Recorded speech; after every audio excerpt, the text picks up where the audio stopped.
Assalamu alaikum everyone. I hope you are all fine. Today our topic is motion, which is again one of the easiest chapter of O-level physics. And this is the content of your syllabus. Please go through it before proceeding forward.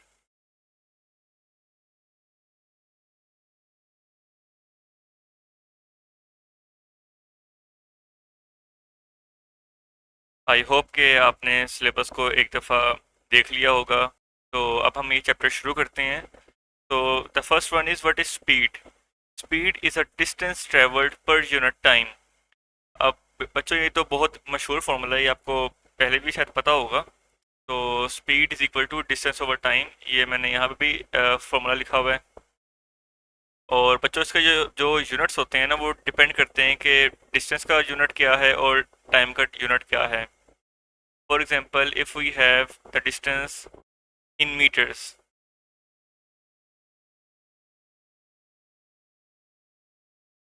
And time in seconds, so the unit of speed will be equal to metre per seconds, या फिर आप इसको इस तरह भी लिख सकते हैं, मीटर पर सेकंड। ठीक है बच्चों। Next is velocity. Velocity is change in displacement per unit time. अब बच्चों वेलोसिटी और स्पीड आपस में काफ़ी सिमिलर हैं, बिल्कुल इसी तरह जिस तरह डिस्टेंस और डिस्प्लेसमेंट आपस में सिमिलर हैं। बस फ़र्क ये है कि स्पीड जो है ना, स्पीड वो है स्केलर क्वांटिटी और वेलोसिटी जो है वो है वेक्टर क्वांटिटी। इसी तरह डिस्टेंस भी जो है वो है स्केलर क्वांटिटी और डिस्प्लेसमेंट जो है वो है वेक्टर क्वांटिटी। ठीक है बच्चों। बस इनके दरमियान सिर्फ यही फ़र्क है, यानी स्पीड और वेलोसिटी के दरमियान सिर्फ यही फ़र्क है कि स्पीड स्केलर है और वेलोसिटी वेक्टर है। इसी तरह डिस्टेंस और डिस्प्लेसमेंट के दरमियान भी यही सिर्फ फ़र्क है कि डिस्टेंस जो है वो स्केलर है और डिस्प्लेसमेंट जो है वो वेक्टर है। बाकी इनके यूनिट्स भी सेम होते हैं, डिस्टेंस और डिस्प्लेसमेंट के, और इसी तरह स्पीड और वेलोसिटी के। ठीक है बच्चों। तो आई होप ये आपको क्लियर हो गया होगा। बाकी एक और तरीका जो है वो ये भी है कि आप इस तरह लिख दो कि v is equal to S over T. v is velocity, ठीक है, s is displacement, t represents time. ठीक है बच्चों। तो लेट्स मूव फर्दर। आगे हमारे पास आता है average speed. Average speed is the total distance travelled divided by the total time taken to travel that distance. ठीक है बच्चों। अगर आपको ये स्टेटमेंट समझ नहीं आई तो आपने टेंशन नहीं लेनी, आप सिंपली ये फॉर्मूला देख लो, total distance over total time taken. अब मैं आपको एक एग्जांपल भी देता हूँ। फॉर एग्जांपल मैंने लाहौर से इस्लामाबाद ट्रेवल किया है, जो कि डिस्टेंस है ऑलमोस्ट ऑलमोस्ट 350 किलोमीटर्स। ठीक है। और बेटा ये जो मैंने जर्नी की है इसमें मेरी स्पीड जो है वो कांस्टेंट नहीं है, वो कभी 90 है, 90 किलोमीटर्स पर आवर, कभी 100 है, कभी 110 है, और कभी 85 है। ठीक है। तो मेरी स्पीड फ्लक्चुएट कर रही है, कांस्टेंट नहीं है। अब बच्चों अगर हमने एवरेज स्पीड निकालनी है तो हमने फॉर्मूला पढ़ा है टोटल डिस्टेंस, ठीक है, ओवर टोटल टाइम टेकन। अब बच्चों मैंने इस्लामाबाद से लाहौर जाने में इतने किलोमीटर जो है ना वो रास्ता मैंने कवर किया है। ठीक है। और जो मुझे टोटल टाइम लगा है वो लगा है ऑलमोस्ट ऑलमोस्ट कह लो आप 3 आवर्स। ठीक है। तो एवरेज स्पीड कैसे निकालेंगे, वो बहुत सिंपल है, 350 ओवर 3। तो आपके पास आंसर आ जाएगा 116.6, which is approximately equals to 117 kilometres per hour. क्या बच्चों, आई होप ये आपको अब समझ आ गया होगा। अच्छा बच्चों, अब हम आगे चलते हैं। आगे हमारे पास आता है acceleration. Acceleration is the change in velocity per unit time. ठीक है, तो बेटा ये डेफिनेशन है। इसी डेफिनेशन से हमने एक फार्मूला ड्राइव कर लिया है, ये वाला फार्मूला, कि acceleration is equal to change in velocity over time. ठीक है, अब चेंज इन वेलोसिटी को मैंने कैसे रिप्रेजेंट किया है, तो वो आप ये देखो। चेंज इन वेलोसिटी को मैंने इस तरह डिस्प्ले किया। इसमें v जो है वो फाइनल वेलोसिटी है, v is final velocity, u is initial velocity and t is the time taken. ठीक है बच्चों, अब मैं आपको एक एग्जांपल देता हूँ कि फॉर एग्जांपल एक कार है, उसकी इनिशियल वेलोसिटी जिसको मैंने u से डिनोट किया है वो है 15 किलोमीटर्स पर आवर। ठीक है, और उसकी जो फाइनल वेलोसिटी है जिसको मैंने v से डिनोट किया है वो है 20 किलोमीटर पर आवर। बच्चों, इनिशियल वेलोसिटी जो कि 15 किलोमीटर पर आवर थी, तो हमें इनिशियल वेलोसिटी से फाइनल वेलोसिटी जो कि 20 किलोमीटर पर आवर है तक जाने के लिए हमें जो टाइम लगा है वो है, टाइम को मैं t से डिनोट करूंगा। टाइम जो लगा है वो है 5 सेकेंड्स। ठीक है, अब हमने एक्सेलरेशन निकालनी है।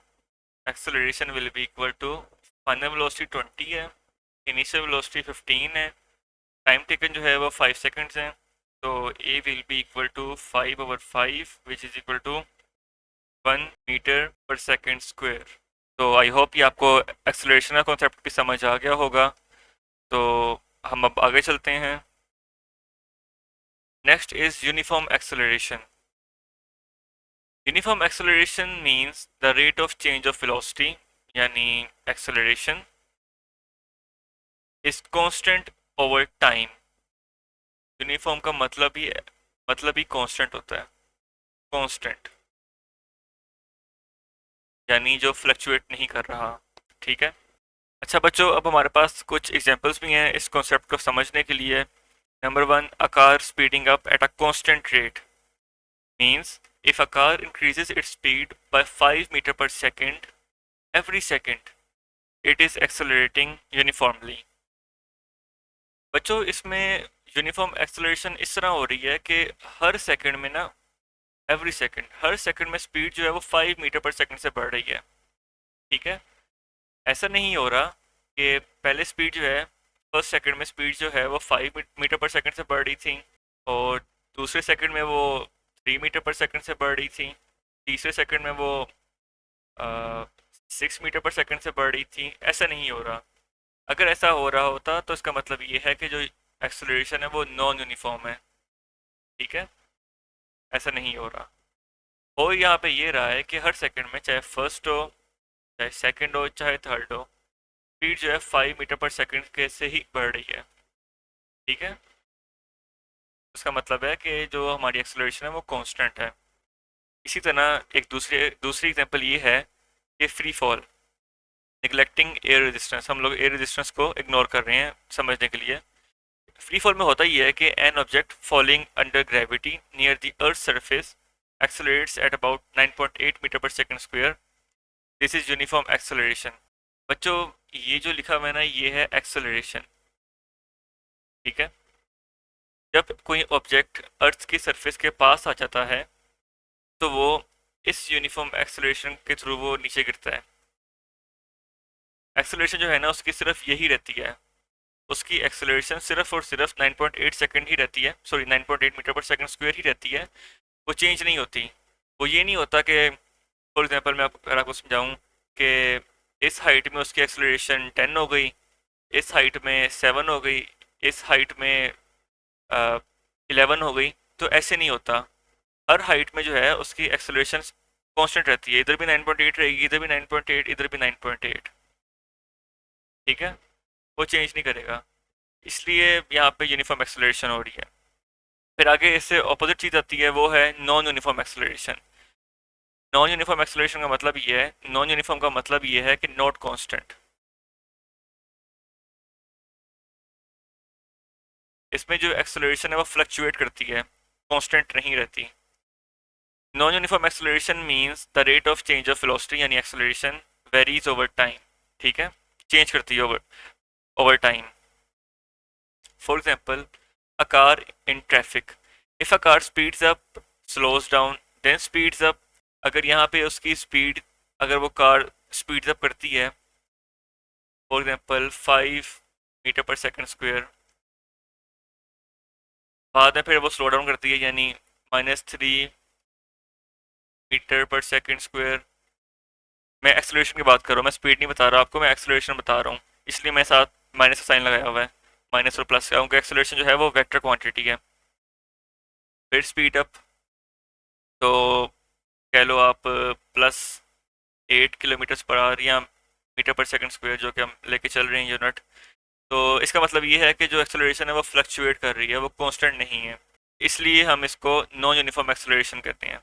अगली एग्जांपल ये है, साइक्लिस्ट ऑन अ हिली road, a cyclist may speed up going downhill and slow down going uphill, the acceleration is not constant। ठीक है बच्चों, आई होप ये आपको समझ आ गया होगा अब। अच्छा बच्चों, एक मैं पॉइंट आपसे डिस्कस कर लूँगा, जिस तरह मैंने आपको बताया था यहाँ पे कि यहाँ पे मैंने माइनस साइन इसलिए लगाया है क्योंकि मैं एक्सेलरेशन लिख रहा हूँ। एक्सेलरेशन जो है ना बेटा वेक्टर क्वांटिटी होती है, और वेक्टर क्वांटिटी की एक खूबसूरती होती है कि वो प्लस साइन से भी लिखा जा सकता है और नेगेटिव साइन से भी लिखा जा सकता है। फॉर एग्जांपल एक फोर्स जो है राइट साइड में एक्ट कर रही है और एक फोर्स जो है वो लेफ्ट साइड में एक्ट कर रही है, ठीक है। तो मैं इन दोनों को कैसे डिफ्रेंशिएट करूंगा, वो इस तरह करूंगा कि मैं सपोज कर लूँगा कि राइट साइड जो है वो पॉजिटिव है, लेफ्ट साइड जो है वो नेगेटिव है। तो यहाँ पे जो फोर्स एक्ट करेगी वो पॉजिटिव होगी, यहाँ पे जो करेगी वो नेगेटिव होगी, ठीक है।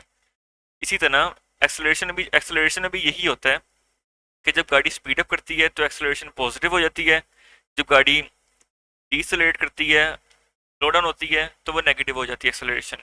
ठीक है बच्चों, आई होप ये आपको समझ आ गया होगा। Next is deceleration. Deceleration is simply negative acceleration, जिस तरह कि मैंने आपको ऊपर समझाया था कि जब कोई ऑब्जेक्ट डीसेलरेट करता है यानी वो सिंपली बेटा ये कह लो आपके वो अपनी स्पीड को कम करता है।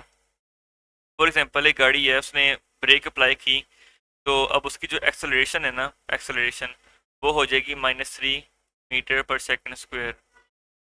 तो ये जो माइनस साइन है ना, ये रिप्रेजेंट करता है कि हम लोग डीसलेशन की बात कर रहे हैं, गाड़ी जो है वो डीसलरेट कर रही है, ठीक है।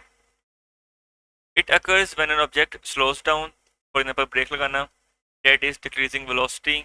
इन physics we treat it as acceleration with a negative sign. ठीक है बच्चों, आई होप ये आपको समझ आ गया होगा। आगे बच्चों हम लोग पढ़ेंगे डिस्टेंस टाइम ग्राफ्स, ठीक है। तो इसमें कुछ सिनेरियोज हैं। फॉर एग्जांपल अगर कोई ऑब्जेक्ट रेस्ट पे हो तो उसका जो ग्राफ है वो इस तरह बनेगा, ठीक है। मैं आपको समझा भी देता हूँ इस ग्राफ के बारे में। अब बच्चों देखो, अगर कोई ऑब्जेक्ट जो है वो रेस्ट पे है, ठीक है, यानी वो मूव ही नहीं कर रहा, कोई डिस्टेंस ट्रेवल ही नहीं कर रहा।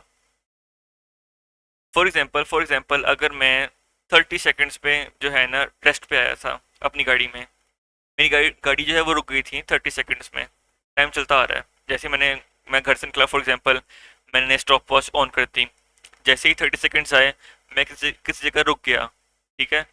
फिर 40 सेकंड्स हो गए, फिर 60 सेकंड्स हो गए, फिर 80 हो गए, ठीक है।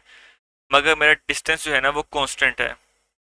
फॉर एग्जांपल अगर मैंने अपने घर से 20 मीटर्स का डिस्टेंस ट्रेवल किया था इन 30 सेकंड्स, ठीक है, तो और 20 सेकंड्स में जाके मैं रुक गया था, तो मेरा डिस्टेंस यही रहेगा अपने घर से, ठीक है, वो चेंज नहीं होगा। इसलिए यहाँ पे जो है वो हॉरिजॉन्टल लाइन आ रही है, ठीक है बच्चों। नेक्स्ट सिनेरियो ये है कि अगर कोई ऑब्जेक्ट जो है वो कांस्टेंट स्पीड से मूव करे, कांस्टेंट स्पीड से, जब कोई ऑब्जेक्ट कांस्टेंट स्पीड से मूव करेगा तो जो ग्राफ है डिस्टेंस टाइम ग्राफ वो इस तरह का बनेगा, ठीक है। नेक्स्ट सिनेरियो इज कि अगर कोई ऑब्जेक्ट जो है वो एक्सेलरेट कर रहा है, तो उसका जो डिस्टेंस टाइम ग्राफ है वो इस तरह बनेगा। इसमें ये है कि जैसे जैसे टाइम जो है वो बढ़ रहा है, हमारी जो एक्सेलरेशन है वो भी बढ़ रही है। ठीक है, एक्सेलरेशन बढ़ रही है यानी हमारी वेलोसिटी बढ़ रही है, और हम लोग कम टाइम पे ज़्यादा डिस्टेंस ट्रेवल कर रहे हैं। ठीक है। अच्छा बच्चों, ये देखो, ये जो दो लाइंस हैं इनके दरमियान डिस्टेंस ज़्यादा है, यानी ज़्यादा टाइम कवर हुआ है। फॉर एग्जांपल यहाँ पे 2 सेकंड्स है, यहाँ पे 5 सेकंड्स हो गए। ठीक है। और इनके दरमियान डिस्टेंस कम है, इसका मतलब ये है कि टाइम बहुत कम लगा है। यहाँ पे आप कह लो 7 सेकंड्स हो गए, यहाँ पे 8 सेकंड्स। ठीक है। और डिस्टेंस जो है वो आपके सामने है कि जब हमारी गाड़ी की स्पीड हल्की थी तो हमने कम डिस्टेंस डिस्टेंस ट्रेवल किया ज़्यादा टाइम के अंदर, और जब हमारी गाड़ी की स्पीड ज़्यादा हो गई, एक्सेलरेट करना शुरू हो गई, तो हमने वही डिस्टेंस जो है कम टाइम पे ट्रेवल किया है। ठीक है बच्चों। अगला सिनेरियो ये है कि जब कोई ऑब्जेक्ट डिसेलरेट कर रहा है। अच्छा बच्चों, ये जो दो लाइंस हैं इनके दरमियान डिस्टेंस कम है, इसका मतलब ये है कि हमने इस डिस्टेंस को बहुत कम टाइम पे ट्रेवल किया है। फॉर एग्जांपल यहाँ पे टाइम था 2 सेकंड्स, यहाँ पे हो गया 3 सेकंड्स। ठीक है। अब जैसे ही आगे जाके हमने डिसलेट करना शुरू किया, हमने स्लो डाउन होना शुरू किया, तो हमने तकरीबन वही सेम डिस्टेंस जो है ना ज़्यादा टाइम पे कवर किया, क्योंकि हमारी गाड़ी जो है वो स्लो होना शुरू हो गई थी। ठीक है बच्चों, आई होप आपको ये भी समझ आ गया होगा। आगे हमारे पास आते हैं स्पीड टाइम ग्राफ्स। तो उसमें भी फर्स्ट सिनेरियो यही है कि अगर कोई ऑब्जेक्ट जो है वो रेस्ट पर हो। रेस्ट पर हो उसका मतलब ये है बच्चों, ये जो है ना ओरिजिन है, इसमें टाइम भी ज़ीरो है, में स्पीड भी ज़ीरो है। ठीक है। अब आप अगर नोट करो कि मैं अपने एक्सिस ब्लैक कलर से बनाता हूँ, और यहाँ भी मैंने ब्लैक कलर से बनाए हुए हैं। अब यहाँ पे जो रेड लाइन है ना वो ये शो कर रही है कि मैंने इसके ऊपर ग्राफ बनाया हुआ है। समझ रहे हो ना बेटा? जैसे जैसे टाइम बढ़ रहा है, यहाँ पे 2 हो गया, यहाँ पे 3 हो गया, टाइम बढ़ रहा है, मगर मेरी स्पीड जो है वो ज़ीरो है। अगला सिनेरियो ये है कि कोई ऑब्जेक्ट अगर कांस्टेंट स्पीड से मूव कर रहा हो। फॉर एग्जांपल बेटा, अगर मेरी स्पीड थी 30 किलोमीटर्स पर आवर, टाइम गुजर रहा है 20, 60, 100, मगर मेरी स्पीड जो है वो कांस्टेंट है 30 सेकंड, 30 मीटर पर सेकंड है। ठीक है। तो इसलिए इसका ग्राफ ऐसे बना है। अगला सिनेरियो ये है कि जब कोई ऑब्जेक्ट कांस्टेंट एक्सेलरेशन से मूव कर रहा हो। कांस्टेंट एक्सेलरेशन से मुराद ये है कि हमने जितनी स्पीड हमने इंक्रीज़ की है उतना ही हमें टाइम भी लगा है। जितनी स्पीड हमने इंक्रीज़ की है उतना हमें टाइम भी लगा है। तो आप ये गैप्स को देख के जो है इस चीज़ का अंदाज़ा लगा सकते हो। ठीक है बच्चों, आई होप ये आपको समझ आ गया होगा। So let's move further. आगे बच्चों, ये ग्राफ है, इसमें सिनेरियो ये है कि अगर कोई ऑब्जेक्ट जो है वो चेंजिंग एक्सेलरेशन से चल रहा हो। ठीक है। यहाँ पर वो एक्सेलरेट कर रहा है, यहाँ उसकी कांस्टेंट एक्सेलरेशन है। तो आप इस पूरे ग्राफ को स्टडी कर लो, बहुत इजी है, और आप आसानी समझ लोगे कि इसमें डिसलेशन बढ़ रही है, इसमें कांस्टेंट डिसलेशन है, इसमें इंक्रीजिंग डिसलेशन है, और इसमें ज़ीरो एक्सेलरेशन है। ठीक है बच्चों, तो ये काफ़ी आसान सा ग्राफ है, तो आपको समझ आ जाएगा। और बच्चों, एक बहुत इंपॉर्टेंट नोट है, मैं लिखवाना चाह रहा हूँ आपको, कि जब कोई ऑब्जेक्ट कांस्टेंट स्पीड में हो ना, उसकी एक्सेलरेशन जो है ना वो ज़ीरो होती है। ठीक है। तो ये आप ज़रूर याद रखना, ये बहुत एक इम्पोर्टेंट पॉइंट है। आगे यहाँ पे मैंने एक और नोट लिखा हुआ है कि the acceleration of free fall, जिसको हम जी से डिनोट करते हैं। टर्म जो है ना पूरी वो है एक्सेलरेशन ऑफ फ्री फॉल, और इसको हम जिसे डिनोट करते हैं वो है जी। ठीक है। The acceleration of free fall for an object near to the surface of the earth is approximately constant and is approximately 9.8 metre per second square. ठीक है। अब बच्चों, ये जो वैल्यू है ना ये आपको याद होनी चाहिए। आपने अपने एग्जाम में ना, हम आगे जाके कुछ चैप्टर्स पढ़ेंगे, तो उसमें हमने इस वैल्यू को बहुत यूज़ करना है। फॉर एग्जांपल आगे जाके एक फॉर्मूला आएगा W is equal to M G, जिसमें W वेट है, एम मैस है और जी जो है ना वो एक्सेलरेशन ऑफ फ्री फॉल है। तो आपने इस इक्वेशन में बाय डिफ़ॉल्ट ये वैल्यू यूज़ करनी है 9.8। ठीक है। अब बच्चों आगे जो है हमने करना ये है कि डिस्टेंस टाइम ग्राफ के ज़रिए ना हमने स्पीड निकालनी है। ठीक है। अब वो किस तरह निकालेंगे, हम लोग ग्रेडियंट जो है ना वो फाइंड करेंगे। ठीक है। फॉर एग्जांपल मेरे पास एक ग्राफ ए है, फॉर्मूला आपको पता है y2 minus Y one over x2 minus x1। अब हम करेंगे क्या कि इस ग्राफ में ना दो पॉइंट्स ले लेंगे। एक पॉइंट जो है मैंने ये ले लिया, ठीक है, और एक पॉइंट मैंने ये ले लिया। इसमें y की वैल्यू जो है ना, बल्कि मैं आपको इस तरह करके लिख देता हूँ, 2,5। ये कोऑर्डिनेट कोऑर्डिनेट आ गया हमारे पास एक, और एक आ गया हमारे पास 1.5 कॉमा 3.75। ठीक है, ऑलमोस्ट ये है। तो हम इन दो कोऑर्डिनेट्स को यूज़ करेंगे अपना आंसर निकालने के लिए। 5 माइनस 3.75 ओवर 2 माइनस 1.5। इसका आंसर है 2.5। एज यू नो के gradient of distance time graph represents speed, इसलिए इसका जो यूनिट है वो हो जाएगा मीटर पर सेकंड, अगर आपकी स्पीड मीटर्स में है और टाइम सेकंड्स में है। ठीक है। अब अगर आपको एग्जाम में कर्व आ जाए तो आपने करना ये है, कर्व का जो ग्रेडियंट है वो निकालने के लिए हमने करना ये है कि एक रूलर पकड़ना है। ठीक है। और जिस भी पॉइंट में उसने कहा है कि हमें वो निकाल के दो ग्रेडियंट, फॉर एग्जांपल अगर एग्जामिनर की रिक्वायरमेंट है कि उसको 4 सेकंड में जो है ना ग्रेडियंट चाहिए कि इस ग्राफ का 4 सेकंड में ग्रेडियंट क्या है, तो आपने करना ये है कि आपने 4 सेकंड में जो पॉइंट बन रहा है ना ग्राफ का, आपने वहां पे जाना है। ये 4 सेकंड है, आपने जो जस्ट टच करना है इसको, और फिर आपने 4 सेकंड में जो है ना एक ग्रेडियंट जो है वो ड्रॉ करना है, सॉरी एक टेंजेंट आपने ड्रॉ करना है। टेंजेंट ड्रॉ कर लिया।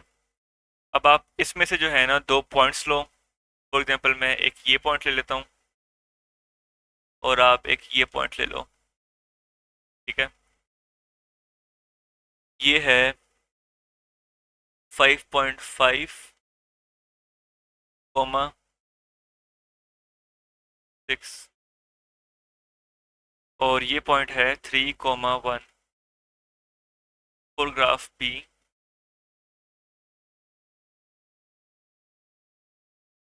स्पीड निकालने के लिए हम करेंगे क्या, y2 minus Y one over x2 minus x1।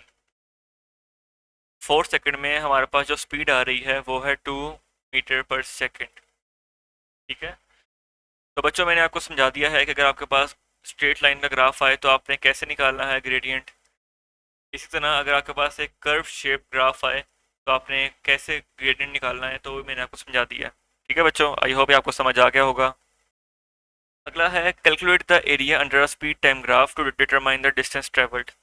अच्छा बच्चों, आपने ये चीज़ याद रखनी है कि the area under speed time graph represent distance.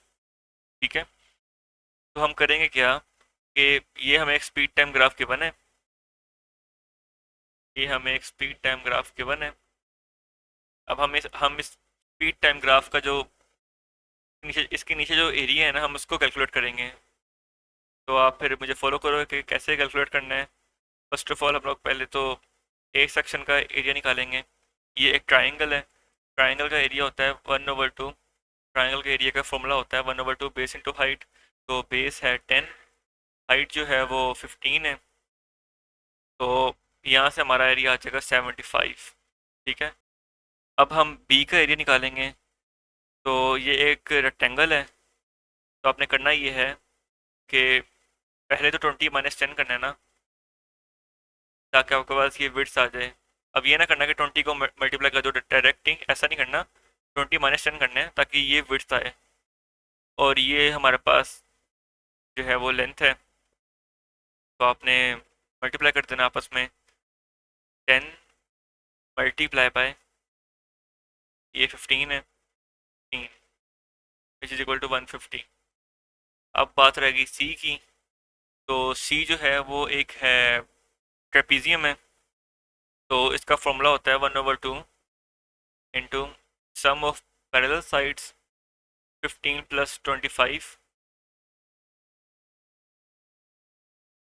ये दो साइड आपस में पैरेलल है ना,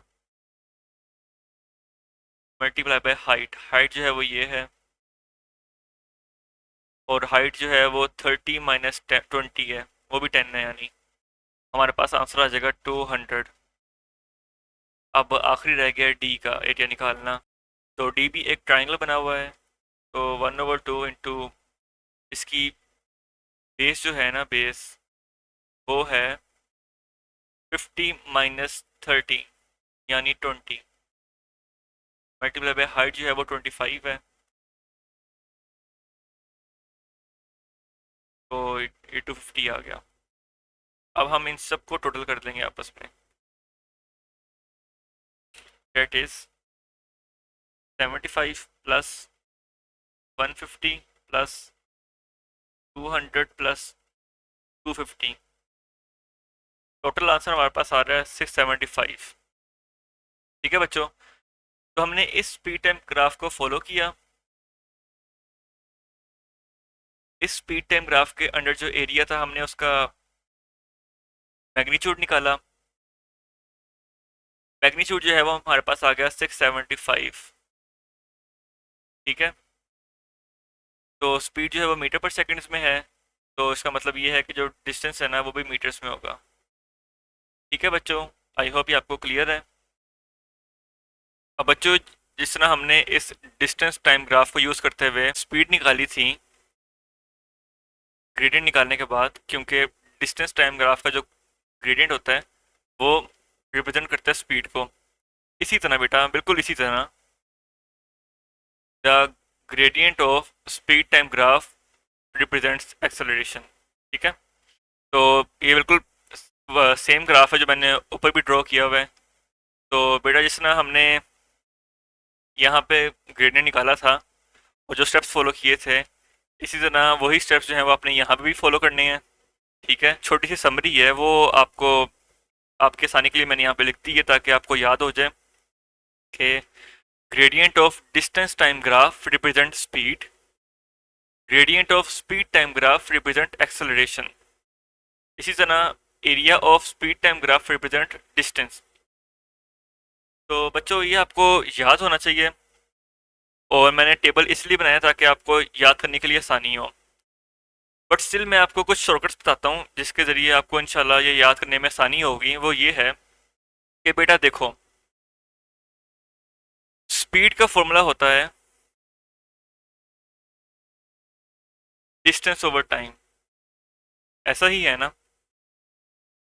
तो जब डिस्टेंस टाइम ग्राफ का एक ग्राफ बना होता है डिस्टेंस टाइम का, तो जो y की वैल्यू है वो डिस्टेंस होती है, और जो x की वैल्यू है वो स्पीड होती है, क्योंकि देखो ना, ये x एक्सिस है और ये y एक्सिस है।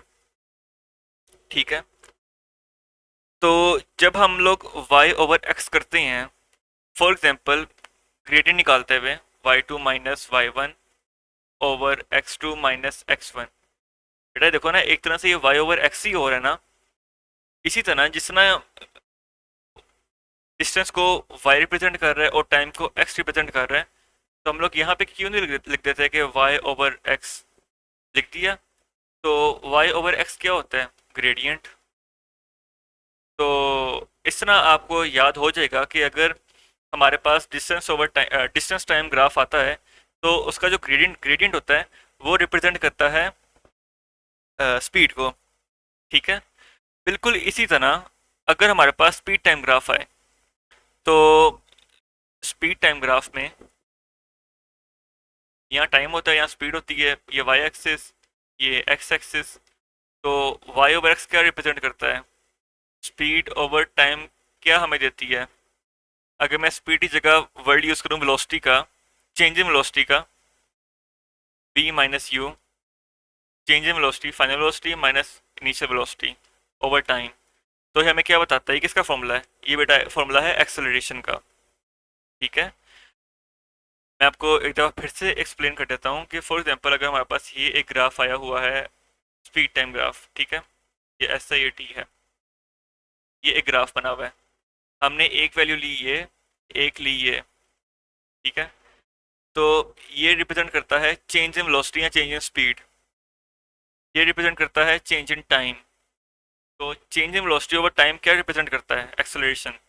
तो आपको यहाँ से भी याद हो जाएगा कि gradient of speed time graph represent acceleration.